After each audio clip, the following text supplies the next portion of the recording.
kukinethethi hayi nenkomo ifumana idip ihambe namakhala yebazalwane asizonkomo inkomo has no choice yokususa amakhalane kuyo but when une choice yokuhlukana nesono Yes. uYesu bazalwane a true gospel is this waza ezokusindisa abantu ezonweni zabo finish. That is what he came for. He never came that is when jobs. That was not the main purpose yokuza kwakhe. Sibe nemitshato, sibe nezindlu. That was not the main. Amen. Ah, of course.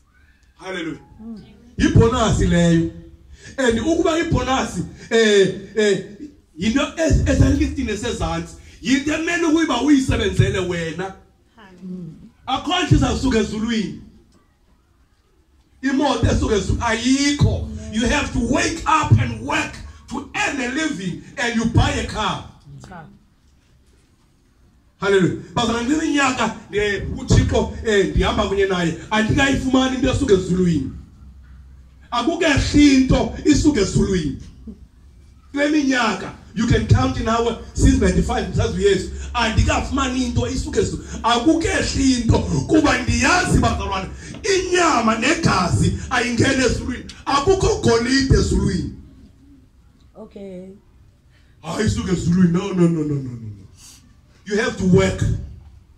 Now I'm teaching irresponsibility. Abantu bahleli kwimfishi athi I receive. There is nothing you're gonna receive. Nothing is coming from heaven. Yes. Hallelujah. Unless you receive umoya kaThixo ozakwenza usikeleleke ukwazi ukwenza lento blessing is an ability yokuba wenza izinto. Uthi ngale mali yakho incinci nayo kodwa ukwazi ukwenza izinto. Ayisuka ezulwini lonto. Kodwa bubulumko uThixo kunike bona. Uyoba ngoku ube nale phone ayisuka ezulwini. Unikwe ulumko. Yoba ukwazi uyigcina imali. Uyisebenzisa imali. Wanikwe ifavor yoba ufumane a better deal. Yes. Hallelujah. Ezulwini akekho highway. Akekho Toyota. But God will make you to a favor. Ah, of course. Hallelujah. In the Bible, uYesu wayene favor ebantwini. Hayifuna uthethe into ke ngoku. Sina besikhomba sinele into sethu suka ezulwini. Hallelujah. Umnye owasuka ezulwini nguKristu. Uba ulindele into esuka emazulwini, ulindele uKristu. Yeah. Asivanga enye into eyawa isuka ezulwini. Hallelujah. Of course. Komlondo. Sikule yoba uYesu iyancanywa for yena. Luke 9 verse 23. Hallelujah. Hallelujah. Cela sifunde kwesiXhosa ke. Luke 9 verse 23. Yes. Sizoyeka. Ingathi ebethumela kamandi usisivilana belapha. Asiyazi lento ekufundiswa lapha. Asuke yashumela enye into ngoku. Hallelujah. Hallelujah. Bazobe ukuthetha usisivilana kungathethi ukufundisa. Luke 3 verse 9. Sorry, Luke 9 verse 23. Ngibona ukuthi lonke. Khona ba bebekhona kanti kandiva. Luke 3 verse 9. Luke 9 verse 23. Sorry bazalwane. Jesus. Hallelujah. Hallelujah. Yeah. Ushumela bazalwane. Isihloko ukuzincama. Verse 23. Isihloko ukuzincama komzalwane. Ithi iBhayibheli uJohn 3 from verse 16. Hallelujah. When nje uThixo ukulithanda kwakhe ude wancama unyana. Bazalwane lento inokuzincama yenziwa luthando. Yes. Abantu bengazincami nje kungokuba abakamthikelele kumthandeni uYesu. Bazalwane lento yokuzincama yilevel yokukhula. Not wonke umuntu siyazincama but ilevel yokukhula. Funda mama. Verse 23. Wayesithi kubo bonke, ukuba ubani uthanda ukundilandela makazincame awuthwale umnqamlezo. Iliphendazalane ukuba ubani. Yes. Kulamhlambi ukhoyo uYesu awugqiba ufita le verse. Ubhekisa kubo. Uthi ukuba phakathi kulomhlambi kunobani othanda ukundilandela makazincame. Into bazalwane yokuzincama yinto yokuba ufikelele esigqibeni. Hallelujah. Kukuba ufikele ezingqondweni.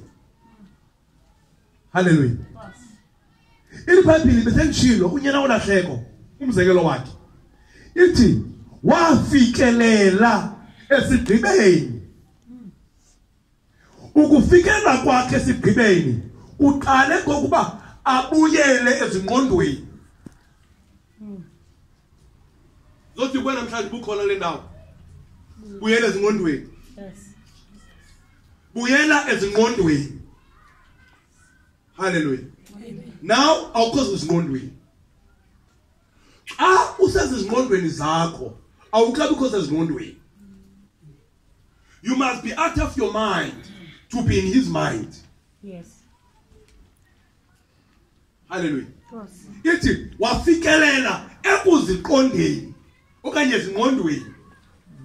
That's another level. Hallelujah. Because uqhubekekile ithi lonto uphilile wabuchitha ubomi bakhe engekho zingqondweni. Hallelujah. Because ubulumko, let me qualify my statement. Ubulumko belilizwe ubudenge kuThixo. Though he thought he was wise, but he was stupid. Why ebengulaita but ebe stupid? Because izinto ebezazi ibezibubudenge kuThixo. But umuntu uba sezingqondweni xa ekuThixo. Amen. Akukho uba sezingqondweni komuntu engekho kuThixo. Amen. Incwadi yemizekeliso ithetha kanye nalento. Ithi ukuqala kobulumko kukweli kuThixo.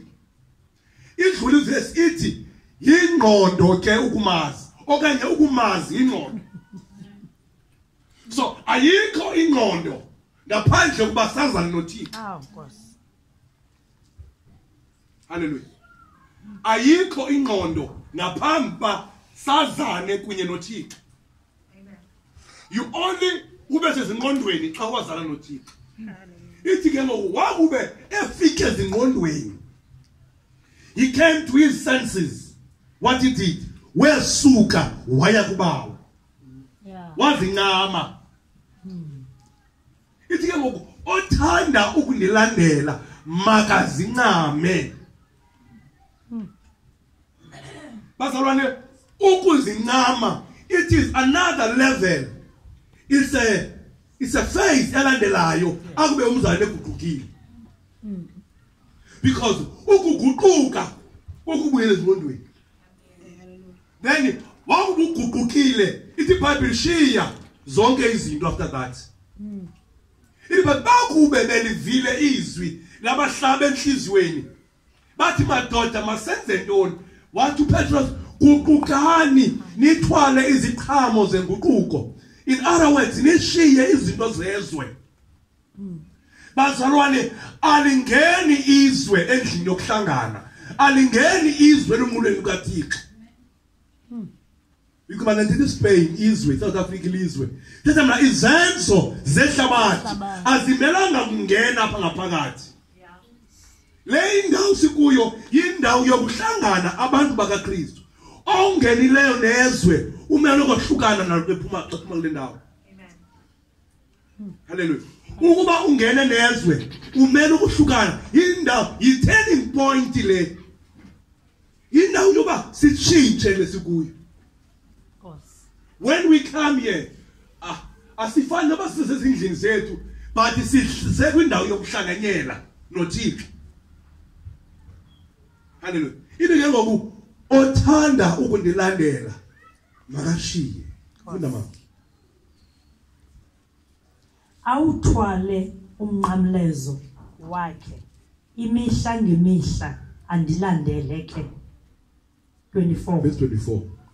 Ngokuba osukuba ethanda ukuusindisa umphefumulo wakhe wolwahlekelwa nguwo ke othe wawulahla umphefumulo wakhe ngenxa yam wosindiswa lowo Othe wathini wawulahla umphefumulo wakhe.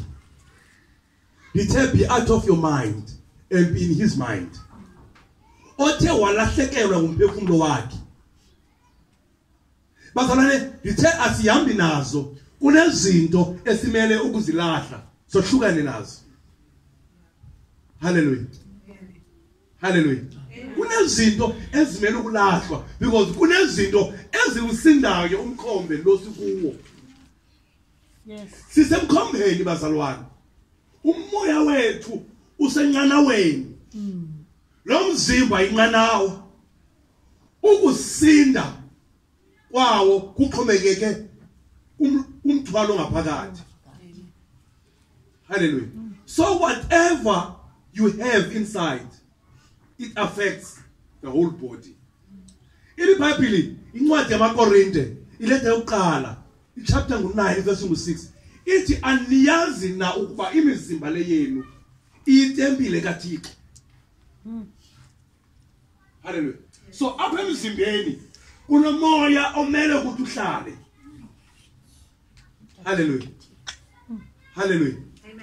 Noma umzimba lona ungonzakala but baza sikhathelele into ngaphakathi. Amen.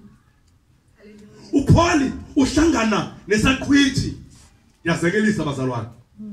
IBhayibheli zonke into zenzeka kumkhombe kodwa wathi yena akukho into izakwenzeka kubantu abangaphakathi emkhombeni. Yes.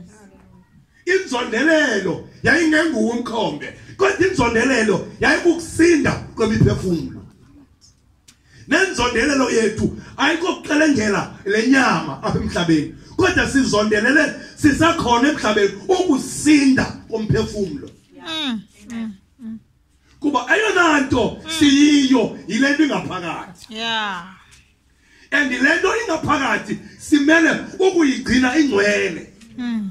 Ukuba le ingaphakathi ingcwele nemizimba yethu iba ngcwele. Yes. Amen. Sibizelwe kwibandla lobungcwele bazalwane. Elibandla sikulo libandla lobungcwele kuba umnikazi welibandla ungcwele. Asibizelwe kwibandla lamanyala. Kodwa libandla labantu abazinikele abavuma ukufa. Yes. Kuba akukho ukuphila ngaphandle kokufa. Yeah. Sakube sonke sifile kwamelezeka naye afe ukuze sivuke. Yes. Yeah. Hallelujah. Of Kuba wonke lonke uluntu lwafa ngokufa kwaAdamu. Kwafa indoda yanye yawesonweni ukuze kuzabantwana kuvela uAdamu wesibini ukuze sivuse kufeni. Akakwazanga ukusithatha kufeni esaphilile. Kumele yena naye afe uzolanda thina athwala isono sethu ukuze sikwazi ukuphaka. Yebo senzima isono. Yeah. Isono sinzima. Wena umucimba isoyi phakathi kwegadi le ukhawula ngesibeni inzima.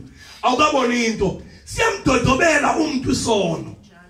Yeah. IBhayibheli kwakunentombi eyayigobile is the daughter of Yairo. Yayigobile inokufa umzimba wayo unesono. Yeah. Kodwa uYesu wathetha ngezwi. Lilizwi lodwa likwazi ukunika umuntu ubomi. Yoluleka intombi. Hallelujah. Isono siyamgugisa umuntu. Ah. Akukho umuntu. Ayibona ndiyipunki mina. Ndiyipunki ndingaka ndincinci. Inceda kuYesu. Hallelujah. Hallelujah. Hallelujah. Ithi ke ngoku nabani othandayo ubusindisa ubomi bakhe uyalahlekelwa kubo. Yeah. Kodwa lowo uvumayo ukulahlekelwa kuthiwa sinazo awuna line. Jesus. Sinazo at your age. At your age. Nosisana ulandela uYesu. Awuna line nosisana. Uma ulahlekelwe Uline. uline Uzofumana uline. uzofumana uline. Hallelujah. Uthi Yesu ndim indlela. Ayikho indlela ngaphandle kuYesu. Lahlekelwa zizinto. Bengathi uyiloser, charity uyiloser. Charity wena shares. Yes, Kanti you are the winner. you are the winner. Hallelujah. Sizoyeka uzala nibona ndiva nani. Cross. Haleluya ukhona uthandaza bangasebenzi uyathandaza suyeka. Ndiyawuvala umthandazo unika amandla. Let me read from my own translation. Cross. And he was saying to them, if anyone wishes to follow me as my disciple,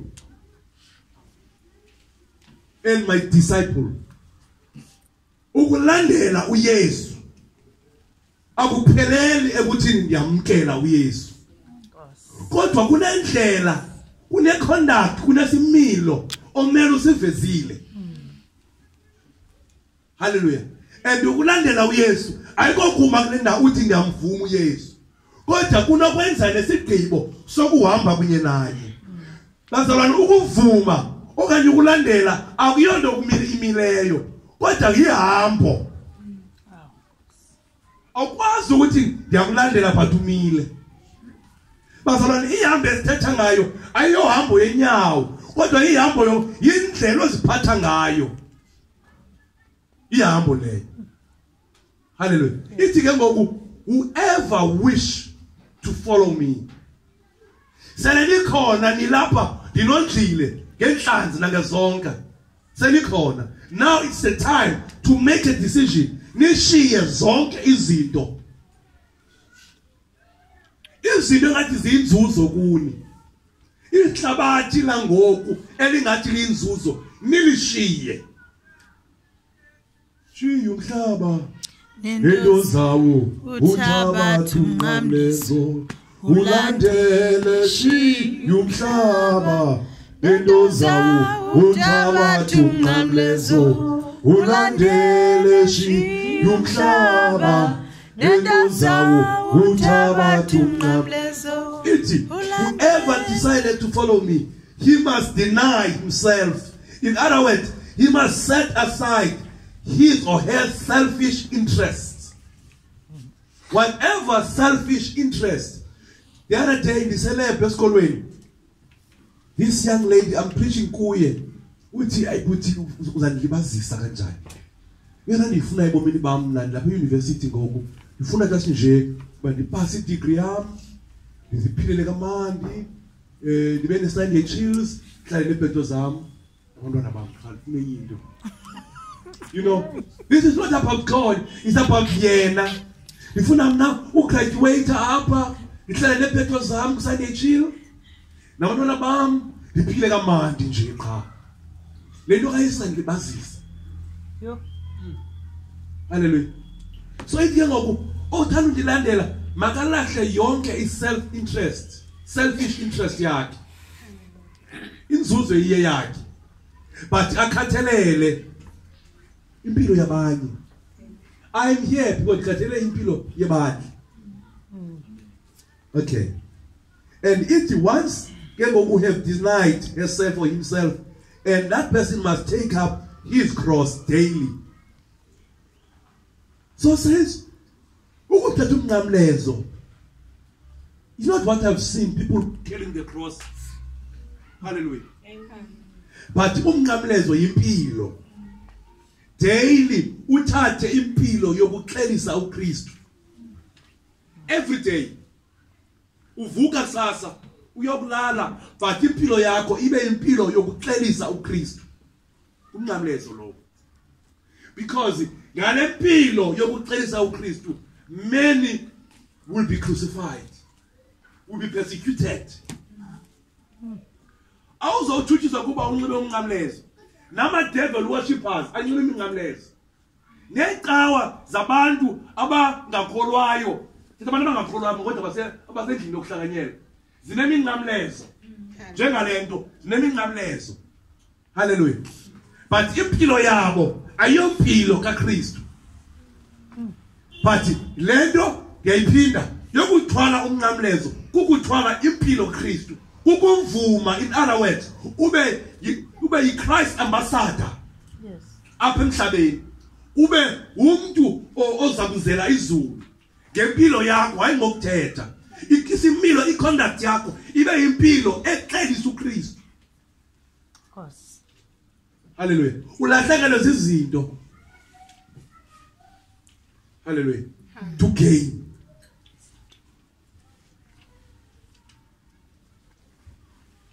Let me just read it. Take up his cross, expressing a willingness to endure whatever may come, and follow me. And a person who follows me is a person who believes in me and who conform to my example of living, and if need be, suffering and perhaps dying because of faith in me. In between that, but following Christ, what is it? Ithatha ukuthi believing in him, one, conforming to my example of living. Senchiwe senze njengoko yena esenza ukonforma oko kwindlela aphila ngayo, and if need be uba kudingeka ukuthi asafarishe mhlambi afele ukukholwa apha kum. Bazalwane, ukufa physically izaba yinto yokugqibela. But abantu bamele ukufa kuqala babulawe spiritually. That's what you mean. Hallelujah. Awukwazi uzokuthutshiswa enyameni ungathutshiswanga kwamoya. Hallelujah. Uthutshiswa kwamoya. Ufa hey zimelele nami izinto kwamoya. Kwizolo kamoya into zimelele kunye nami before uthutshiswe enyameni. Ayo vice versa. Uthutshiswa ntoni kwenyameni ungenanto kamoya. Leli banga uthutshiswe enyameni kuba unento kamoya. Usathana ubonile ba akhona noyenza. Lithi iBhayibheli kwakukho indoda eyayimile kwamoya. Indoda enguJobe. uJob wayemile kwamoya. Usathana wamzamazama uJobe kwamoya. Akazange aphumelele. Lithi iBhayibheli wathi Thixo ndinike imvume ndiyithutshise inyama yakhe. Ngibona into ba akazo sele mgibile kwamoya. Ubona ba le ndoda ithi iBhayibheli uJobe wayeyindoda eyayiso ithini? Yayingafumaneki ebubini. I'm looking the word. Yeah. Yayigqibelele. Yayingafumaneki ebubini. Kwamoya waye kulila uJobe. And wazanyazanywa wakhangelwa kamoya kafumaneka. Walingwa ngazo zonke izinto kwamoya. Ukuthembeka walingwa ngako kumoya. Kodwa wathembeka uJobe. Balithi iBhayibheli wazwa enyameni yakhe. Hallelujah.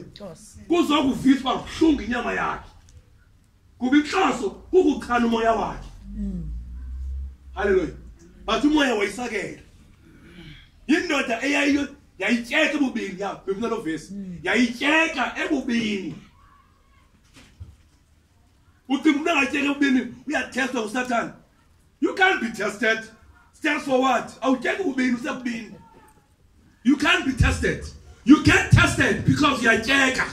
We are still and when empty, then you get tested. Yes.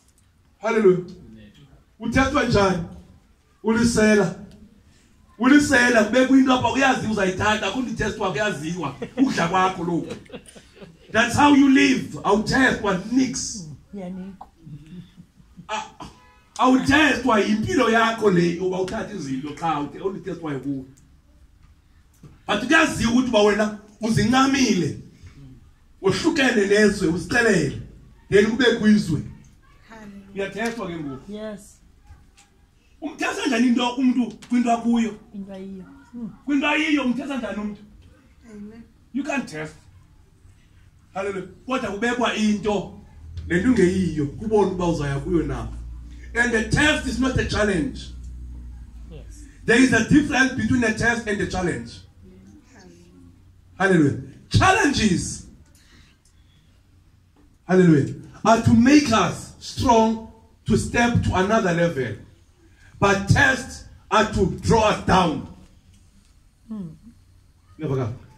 Test is to draw you down. But challenges. But indlela lesikuyo bazalwane ine challenges. Hallelujah. Aye zopolisi ngesewe ntinyana. Ah. Yayeka ke ngoku. Ngiyibona ngoku wenza receive note. Abanye sebefuna ukuthi mina ngifuna ukuthandazela.